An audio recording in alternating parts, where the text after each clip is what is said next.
അസ്സലാമു അലൈക്കും വറഹ്മത്തുള്ളാ. നെക്സ്റ്റ് നമുക്ക് ചെയ്യാനുള്ളത് ഇതുപോലുള്ള ക്വസ്റ്റ്യനാണ്. ഇതുവരെ നമ്മൾ ചെയ്തത് അബ്സല്യൂട്ട് എക്സ് ഈക്വൽ ആയിരുന്നു. പക്ഷേ ഇപ്പോൾ നമുക്ക് ചെയ്യാനുള്ളത് ലെസ് ദാൻ 3. ഇങ്ങനെ വന്നാൽ എക്സിൻ്റെ വാല്യൂസ് എവിടെയെല്ലാം വരാം. അപ്പോൾ ഇങ്ങനെ വരുന്ന സമയത്ത് നിങ്ങൾ ആദ്യം ചെയ്യേണ്ടത് ഈഫ് അബ്സല്യൂട്ട് എക്സ് ഈക്വൽ 3 ആണെങ്കിൽ എക്സിൻ്റെ കേവല വില 3-നേക്കാൾ കുറവാണ് എന്നാണ് ഈ കൊടുത്തിട്ടുള്ളത്. എക്സിൻ്റെ കേവല വില 3-നേക്കാൾ കുറവാണ്, അല്ലെങ്കിൽ absolute X is less than 3. അപ്പോൾ എക്സ് എത്രയാണെന്ന് ചോദിക്കുമ്പോൾ നമ്മൾ ആദ്യം നോക്കേണ്ടത് എക്സിൻ്റെ കേവല വില 3 ആണെങ്കിൽ എക്സ് ഏതൊക്കെ നമ്പർ വരും നോക്കുക, എന്നിട്ടാണ് ഇതിന് ആൻസർ ചെയ്യേണ്ടത്. അപ്പോൾ അബ്സല്യൂട്ട് എക്സ് ഈക്വൽ 3 ആണെങ്കിൽ എക്സിന് നമ്മൾ പഠിച്ചിട്ടുണ്ട് +3 വരാം, അതുപോലെ -3 വരാം.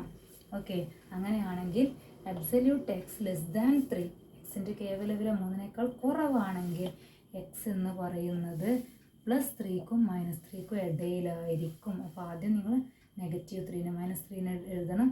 എന്നിട്ട് ഇതേ സൈൻ ഇവിടെ ഇട്ട് കൊടുക്കുക. എന്നിട്ട് +3.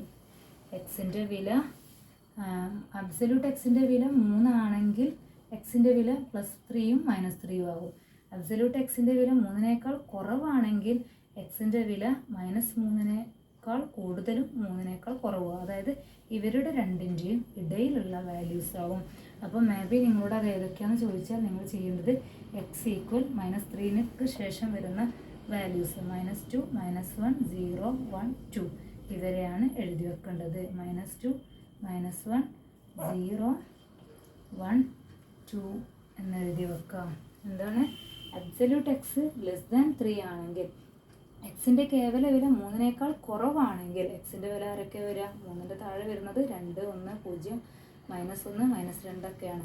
-3നും ഇടയ്ക്കുള്ള നമ്പേഴ്സ്. അപ്പോൾ അവരെയാണ് നിങ്ങൾ എഴുതേണ്ടത്.